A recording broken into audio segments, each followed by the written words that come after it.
नमस्ते। Nepali emerging leaders प्रोग्रामको प्रशिक्षण कार्यक्रममा यहाँलाई स्वागत छ। आजको प्रशिक्षणको विषय रहेको छ सूचनाको हक सम्बन्धी कानुनी व्यवस्था र प्रशिक्षकका रूपमा हामी माझ हुनुहुन्छ श्री यशोदा तिमसिनाज्यू। उहाँ राष्ट्रिय सूचना आयोगको पूर्व आयुक्त हुनुहुन्छ। नमस्कार। आज हामी सूचनाको हकबारे छलफल गरिरहेका छौँ। संविधानको धारा 27 मा हरेक नेपाली नागरिकलाई आफ्नो बारेमा र सार्वजनिक सरोकारका प्राय सबै विषयमा जान्ने हक उल्लेख गरिएको छ। हामी त्यस बारेमा छलफल गर्दैछौँ। अघि नै मैले उल्लेख गरेँ, प्रत्येक नागरिकलाई आफ्नो वा सार्वजनिक सरोकारको कुनै पनि विषयको सूचना माग्ने वा पाउने अधिकार उल्लेख गरिएको छ। तर कानुनद्वारा गोप्य राख्नुपर्ने सूचनाको जानकारी दिन भने कसैलाई कर लगाइएको या कर लाग्दैन। सूचनाको हक सम्बन्धी ऐन 2064 को प्रस्तावनामा भनिएको छ, राज्यका काम कारबाही लोकतान्त्रिक पद्धति अनुरूप खुला र पारदर्शी बनाई नागरिकप्रति जवाफदेही र जिम्मेवार बनाउने, सार्वजनिक निकायमा रहेका सार्वजनिक महत्त्वको सूचनामा आम नागरिकको पहुँचलाई सरल र सहज बनाउने, नागरिकका चाहिँ प्रतिकूल असर पार्ने संवेदनशील सूचनाको संरक्षण गर्ने र त्यस्ता सूचनालाई चाहिँ संरक्षण र प्रचलन गर्ने गराउने। सूचनाको हक सम्बन्धी ऐन 64 चाहिँ श्रावण 5 गते प्रमाणीकरण भई त्यसको 30औं दिन अर्थात् भाद्र 3 गतेदेखि लागू गरिएको हो। प्रत्येक नेपाली नागरिकलाई सार्वजनिक निकायमा रहेको सूचना पाउने अधिकार यस ऐनले प्रत्याभूत गरेको छ।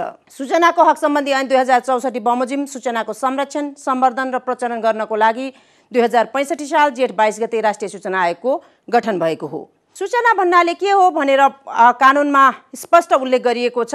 सार्वजनिक निकायबाट सम्पादन हुने वा भएको सार्वजनिक महत्त्वको काम, तत्सम्बन्धी कारबाही वा निर्णयसँग सम्बन्धित कुनै पनि लिखत, सामग्री वा जानकारी सम्झनुपर्छ भनेर कानुनमा उल्लेख गरिएको छ। र सूचनाको हक भन्नाले केलाई जनाउँछ भन्दा सार्वजनिक निकायमा रहेको सार्वजनिक महत्त्वको सूचना माग्ने र पाउने अधिकार सम्झनुपर्छ।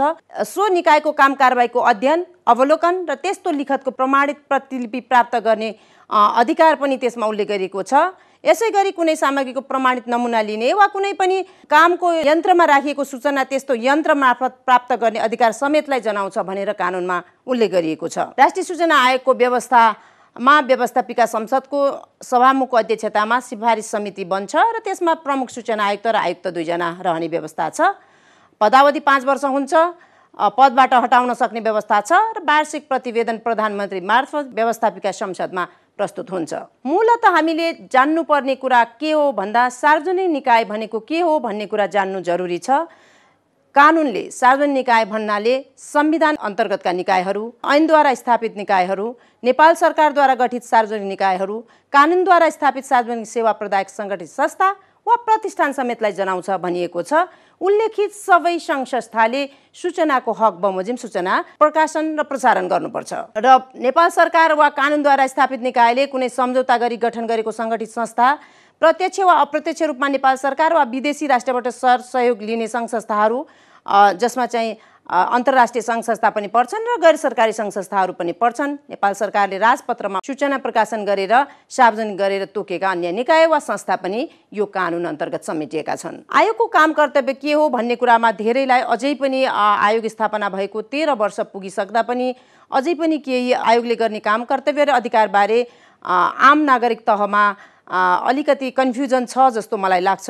सार्वजनिक निकायमा रहेको सार्वजनिक महत्त्वको सूचना सम्बन्धी अभिलेख, लिखत तथा अन्य सामग्रीको अध्ययन अवलोकन गर्ने, त्यस्तो निकायमा रहेको अभिलेख लिखतलाई चाहिँ सूचीकृत गराइकन राख्न आदेश दिने र त्यो सार्वजनिक निकायको जुन सूचना छ त्यसलाई चाहिँ सार्वजनिक गर्नका लागि तत्त निकायलाई आदेश दिने चाहिँ राष्ट्रिय सूचना आयोगको काम कर्तव्य र अधिकारभित्र पर्छ। यसै गरी समय किटान गरी निवेदकले माग गरेको सूचना दिन सम्बन्धित सार्वजनिक निकायलाई आदेश दिने, यस ऐन बमोजिमको दायित्व पालना गर्न गराउन सम्बन्धित पक्षलाई आदेश दिने, नेपाल सरकार तथा सूचना र सञ्चारसँग सम्बन्धित विभिन्न निकायलाई सूचनाको हकको संरक्षण र सम्वर्धन अन्तर्गत आवश्यक सूचना दिनका लागि सिफारिस गर्ने, यस सूचनाको हकको संरक्षण, सम्वर्धन र प्रचलन गर्नको लागि आवश्यक अन्य उपयुक्त आदेश पनि आयोगले दिन सक्छ। केही सूचनाहरू चाहिँ तत्कालै प्रकाशन प्रसारण नगर्दा पनि हुन्छ र तिनलाई राख्नुपर्छ।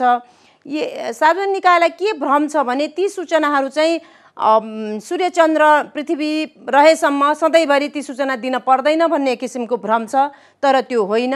त्यस्ता सूचनाहरू चाहिँ अधिकतम 30 वर्षसम्म र क्रमशः तिनलाई 25, 20 15, 10, 5 गरेर वर्गीकरण गरेर सार्वजनिक रूपमा ल्याउनुपर्छ। त्यस्ता सूचनाहरू के हुन् भनेर नागरिकले पनि थाहा पाउनु जरुरी छ र सूचना प्रदायक सङ्घ संस्थाहरूले पनि मलाई लाग्छ अधिकांशलाई थाहा छ पनि र थाहा पाउनु जरुरी छ। नेपालको सार्वभौम सत्ता, अखण्डता, राष्ट्रिय सुरक्षा, सार्वजनिक शान्ति सुव्यवस्था वा अन्तर्राष्ट्रिय सम्बन्धमा गम्भीर खलल पार्ने सूचनाहरू तत्काल दिन कर लाग्दैन। अपराध अनुसन्धान, तहकिकात तथा अभियोजनमा प्रत्यक्ष असर पार्ने सूचना तत्काल दिनु पर्दैन। आर्थिक, व्यापारिक तथा मौद्रिक हित वा बौद्धिक सम्पत्तिको संरक्षण वा बैंकिङ वा व्यापारिक गोपनीयतामा गम्भीर आघात पार्ने, गम्भीर भन्ने शब्द छ, आघात पार्ने सूचना तत्काल दिन पर्दैन। विभिन्न जाति वा सम्प्रदाय बीचको जुन सुसम्बन्ध छ हाम्रो समाजमा, त्यसमा यदि प्रत्यक्ष रूपमा खलल पुग्छ भने त्यस्ता सूचना तत्कालै दिनु पर्दैन। र व्यक्तिगत सूचनाहरू, व्यक्तिको व्यक्तिगत गोपनीयता, उसको जीव, ज्यान, सम्पत्ति, स्वास्थ्य र सुरक्षामा खतरा पुर्याउने खालका सूचनाहरू तत्काल दिनु पर्दैन। तर त्यसरी दिने ती सूचना प्रवाह नगर्नुपर्ने उचित र पर्याप्त कारण भएकोमा बाहेक चाहिँ त्यस्ता सूचनाहरू दिनबाट सार्वजनिक निकायहरू त्यो दायित्वबाट पन्छिन पनि पाइँदैन। र अहिले चाहिँ संविधानको धारा 28ले गोपनीयताको हकको संरक्षण गर्ने र त्यस सम्बन्धी कानुन बनेको हिसाबले धारा 27ले चाहिँ अहिले सूचनाको हकको मात्रै काम, कर्तव्य र अधिकार व्याख्या गर्छ। सार्वजनिक निकायको दायित्व के छ त सूचनाको हकमा भन्दा, सूचनाको हकको सम्मान र संरक्षण गर्ने गराउने, सूचना वर्गीकरण र अध्यावधिक गरी समय समय सार्वजनिक प्रकाशन तथा प्रसारण गर्ने, सूचनामा नागरिकको पहुँच सरल र सहज बनाउने, आफ्नो काम, कर्तव्य र जवाबदेहितालाई खुला र पारदर्शी रूपमा गर्ने र आफ्ना कर्मचारीका लागि सूचनाको हकको उपयुक्त तालिम दिने, प्रशिक्षणको व्यवस्था गर्ने र संविधानमा उल्लेख गरिएका धाराहरूको व्याख्या, तिनको काम, कर्तव्य र अधिकारबारे जानकारी दिने। आयोग समक्ष उजुरी पुनरावेदन गर्नु कसरी गर्न सकिन्छ भन्ने पनि आम नागरिक तहमा यसको जानकारी कम छ जस्तो लाग्छ। मूलतः सबै सार्वजनिक निकायले सूचना अधिकारी भन्ने तोक्नुपर्छ। हरेक निकायले त्यो कानुनले बाध्य पारेको प्रावधान हो र सूचना अधिकारी समक्ष निवेदन दिनुपर्छ।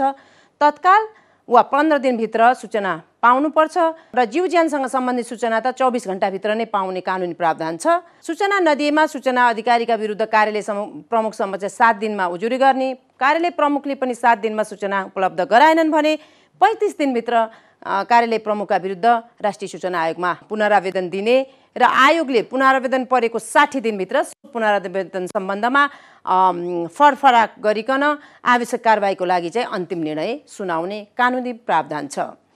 सूचना अधिकारीको संरक्षण गर्ने पनि व्यवस्था छ। ऐनमा जुनसुकै कुरा लेखिएको भए तापनि प्रमुख वा सूचना अधिकारीले सूचना प्रवाह गर्ने सम्बन्धमा असल नियतले गरेको काम, कारबाहीको सम्बन्धमा मुद्दा चलाउन पाइँदैन भनिएको छ।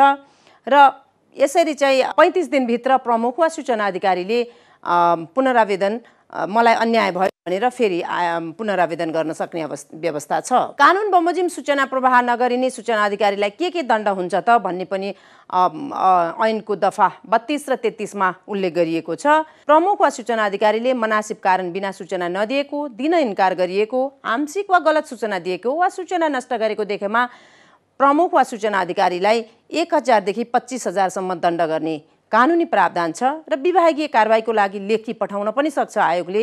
र विभागीय कारबाहीको लागि लेखी आयो आयोगबाट भने 3 महिनाभित्र त्यस्तो प्रमुख या सूचना अधिकारीलाई कारबाही गरी आयोगलाई जानकारी दिनुपर्ने कानुनी प्रावधान छ। सूचना दुरुपयोग गर्न नहुने भन्ने प्रावधान पनि कानुनमा तोकिएको छ र त्यस्तो सूचना दुरुपयोग गर्ने व्यक्तिलाई 5,000 देखि 25,000 रुपियाँसम्म जरिवाना गर्न सक्ने प्रावधान छ। तर 13 वर्षको सूचना आयोगको यो अहिलेसम्मको काम, कारबाही र अनुभवका आधारमा चाहिँ सूचना दुरुपयोग भयो, कारबाही गरी पाऊँ भनेर एउटा पनि निवेदन नपरेको हिसाबले चाहिँ मलाई लाग्छ कुनै पनि सूचना दुरुपयोग हुँदा न त यो 5,000 या 25,000 दण्डले यो पुग्छ, न त त्यस्तो सूचना चाहिने दुरुपयोग भयो भन्ने निवेदन नै परेको छ। र सूचना प्रकाशन गर्नुपर्ने पनि कानुनी दायित्व छ सार्वजनिक निकायहरूलाई।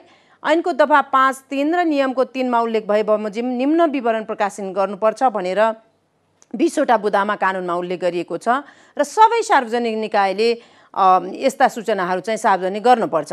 अब हामी कहाँ के प्र्याक्टिस छ भन्दा भएका सूचना नै सजिलै नदिने, त्यो 3-3 महिनामा चाहिने कसरी सूचनाहरू वर्गीकरण गरेर राखिएको होला। तर कानुन के भन्छ भन्दा निकायको स्वरूप र प्रकृति, निकायको काम, कर्तव्य र अधिकार, निकायका कर्मचारीको सङ्ख्या र कार्यविवरण, निकायले प्रदान गर्ने सेवा, निकायको शाखा र जिम्मेवार अधिकारी, लाग्ने दस्तुर र अवधि, निर्णय प्रक्रिया र अधिकारी, निर्णय उपर उजुरी सुन्ने अधिकारी, सम्पादन गरेको कामको विवरण, सूचना अधिकारी र प्रमुखको नाम र पद, ऐन नियम विनियम वा निर्देशिकाको सूची, आम्दानी खर्च तथा आर्थिक कारोबार सम्बन्धी अध्यावधिक विवरण, तोकिए बमोजिमका अन्य विवरण। अहिले मैले पढेर सुनाएका बुदाहरू कार्यान्वयन हुन्थे भने अहिले सार्वजनिक निकायहरूमा भइरहेको यो व्यथिति, अपचलन र यस्तो मा एकदमै कमी आउन पर्ने हो। तर हाम्रो 5 वर्ष कार्यकालमा पनि अक्षरशः हामीले त्यो पालना गराउन सकेनौँ र अहिले पनि मलाई लाग्छ सबै निकायले 3-3 महिनामा स्वतः प्रकाशन गर्नुपर्ने विवरण, जसलाई हामी प्रोएक्टिभ डिस्क्लोजर भन्छौँ, त्यसको कार्यान्वयनमा चाहिँ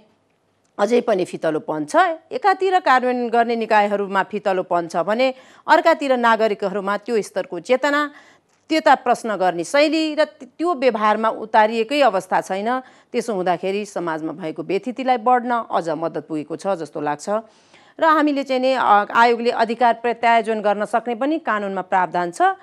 कुनै निकाय वा अधिकारीलाई तोकिएको अधीनमा रही प्रयोग गर्न पाउने भन्ने अधिकार प्रत्यायोजन गर्न सकिने। र हाम्रो कार्यकालमा हामीले 77 जिल्लाका सिडिओहरूलाई यो कानुनी रूपमा प्रत्यायोजन गरेर त्यो आफ्नो जिल्लाको सबै सूचनाहरू सङ्कलन गर्ने, सबै सार्वजनिक निकायमा सूचना अधिकारी तोक्न लाउने र आफूले एउटा विवरण राख्ने, एउटा चाहिँ आयोगलाई दिने भनेर त्यो बेला नै हामीले चाहिँ कानुनी रूपमा अख्तियारी दिएका थियौँ। र त्यसपछि देश अर्कै अवस्थामा गयो राजनीतिक रूपमा, सङ्घीयतामा।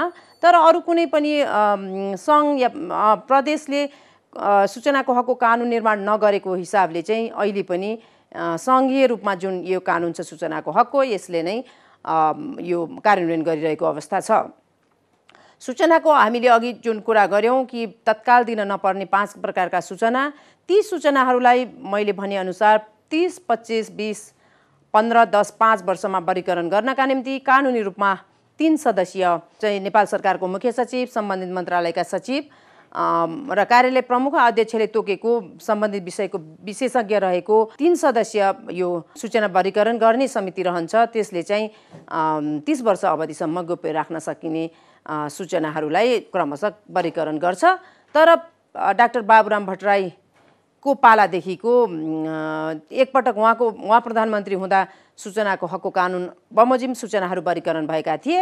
नागरिक समाजले धेरै सूचनाहरू चाहिँ त्यसमा वर्गीकरण गरेर सूचना नदिने प्रावधान ल्याइयो। यो हामीलाई मान्य छैन भनेर सर्वोच्च अदालतमा निवेदन पर्यो। सर्वोच्च अदालतले कानुन बमोजिम यसलाई चाहिँ मिलाई सूचना दिने व्यवस्था गर्नु भनेर आदेश जारी गर्यो। त्यसपश्चात कुनै पनि प्रधानमन्त्री या कुनै पनि मुख्य सचिवले चाहिँ सूचनाको हकको कानुन अनुसार सूचना वर्गीकरण गर्ने र बाहिर सार्वजनिक रूपमा ल्याउने काम भएको छैन।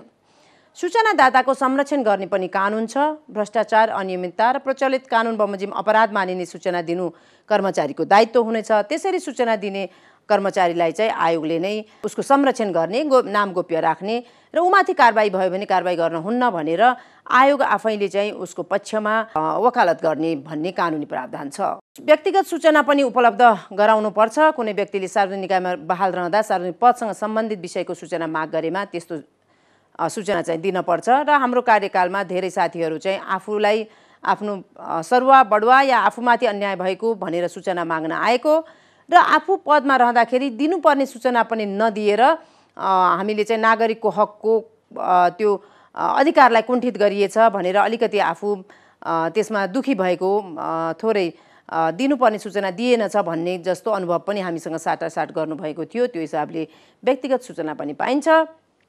र दफा 32 बमोजिम आयोगले गरेको निर्णय उपर चित्त नबुझ्ने व्यक्तिले त्यस्तो निर्णयको जानकारी पाएको 35 दिनभित्र पुनरावेदन अदालतमा, अहिलेको उच्च अदालतमा चाहिँ पुनरावेदन गर्न सक्ने कानुनी प्रावधान छ। र कानुनमा के भनिएको छ भन्दा यस ऐनमा लेखिए जति कुरामा यसै ऐन बमोजिम र अन्यमा प्रचलित कानुन बमोजिम हुने भनेर उल्लेख गरिएको छ। सामान्यतया कानुनमा भएका प्रावधानहरू जो व्यावहारिक रूपमा हामीलाई चाहिन्छ त्यसको मैले व्याख्या गरेँ। मूलतः हामी कुनै पनि सार्वजनिक विषयमा प्रश्न नगर्ने, प्रश्न नगरेपछि जवाफ आउने त अवस्थै छैन र सूचना माग्ने निवेदनको ढाँचा पनि मैले त्यहाँ तपाईहरु समक्ष प्रस्तुत गरेको छु। यो ढाँचा अनुरूप सूचना माग्ने र ढाँचै नपुर्याइ पनि सूचना माग्न पाइने प्रावधान छ र कानुन सम्म भन्छ भने कोही लेख्न नजान्ने व्यक्ति सूचना माग गर्न आयो भने सम्बन्धित निकायले त्यो ढाँचा बमोजिम सूचना मागको निवेदन बनाइदिएर सूचना दिलाउनु भन्नेसम्म कानुनी प्रावधान छ।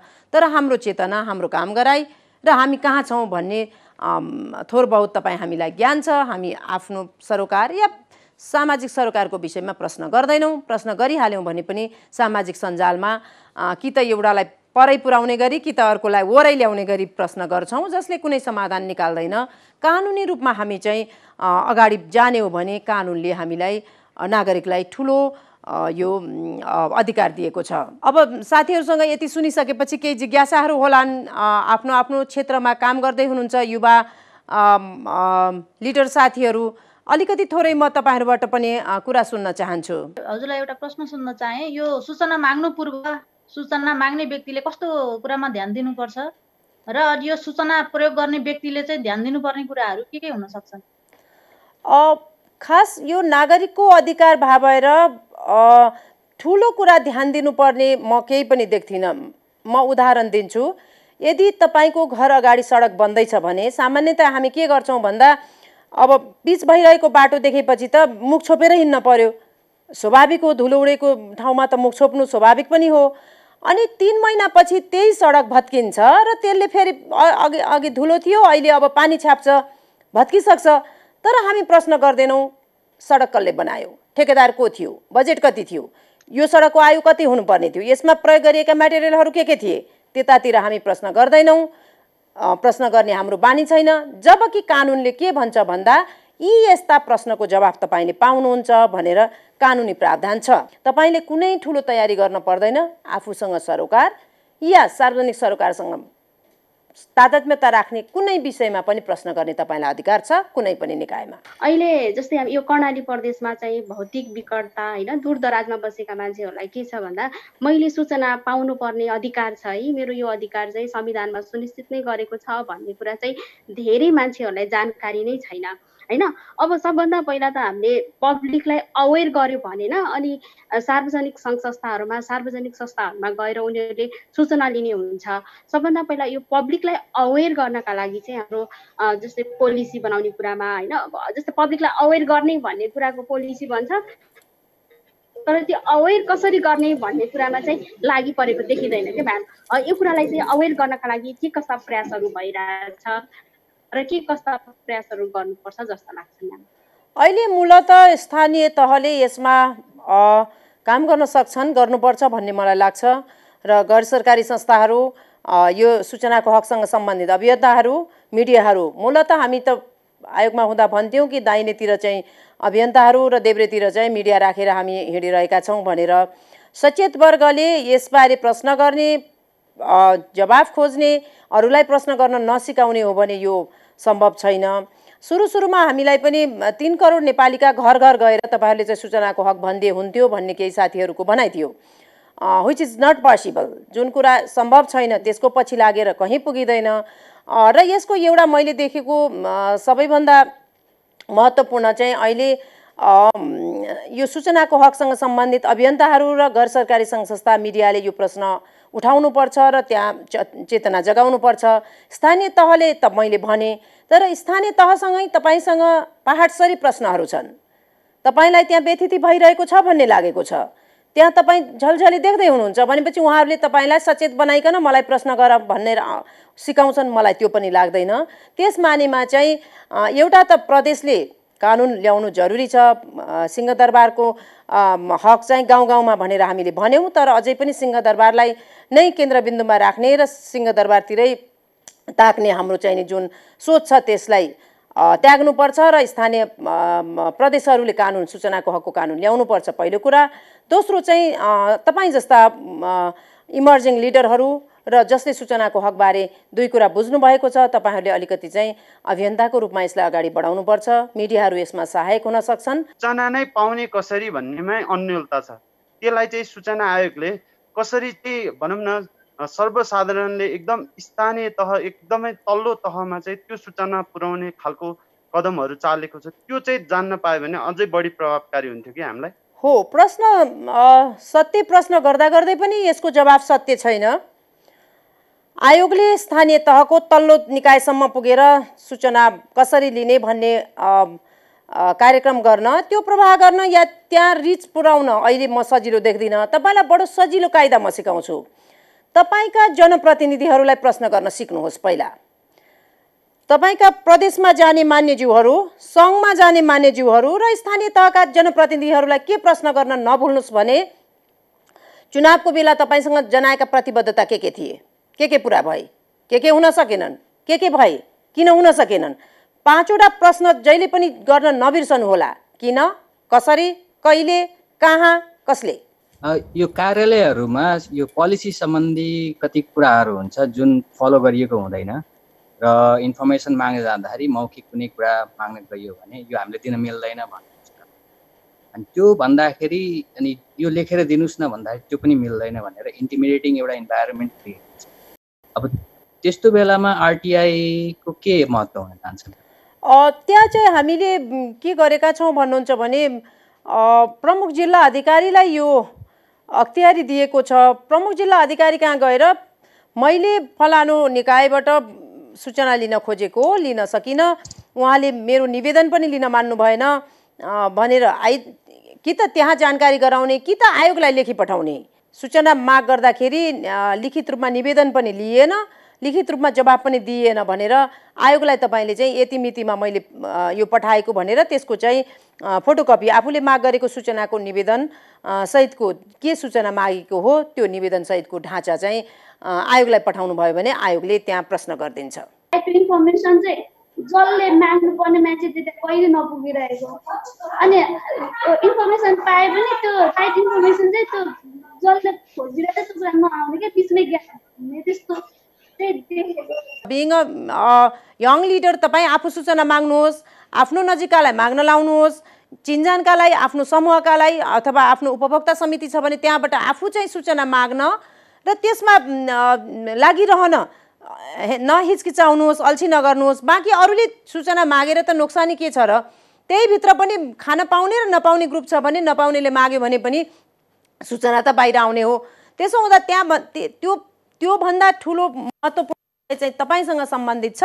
तपाईँ आफू चाहिँ सूचना माग्नबाट पछाडि नहट्नु होला र अरूलाई पनि सूचना माग्ने यो हाम्रो कानुनी अधिकार हो। मैले अझ सिकेको छु यस्तो यो कानुनी बारे भनेर यो आफूसँग भएको यो पावर पोइन्ट राखेर थाहा छैन भने यी कागज हेर भनेर देखाएर भए पनि सूचना चाहिँ नै माग्ने तपाईँ आफू त्यो अभ्यास गर्नुहोला। आजको जानकारीमूलक प्रशिक्षण कार्यक्रमका लागि श्री यशोदा तिमसिनाज्यूलाई हार्दिक धन्यवाद। लिडरशिप एकाडेमी एवं Kroc institute for peace and justice university of San Diego द्वारा निर्माण गरिएको इस एपिसोडमा दि एसिया फाउन्डेसनको सहयोग रहेको छ। हाम्रो प्रशिक्षणका अन्य श्रृङ्खला हेर्न चाहनुहुन्छ भने हामीलाई youtube.com/leadership academy मा पनि फलो गर्न सक्नुहुन्छ। यस प्रशिक्षण कार्यक्रमको आउँदो श्रृङ्खलामा हामी नयाँ विषय लिएर पुनः उपस्थित हुनेछौँ। नमस्ते।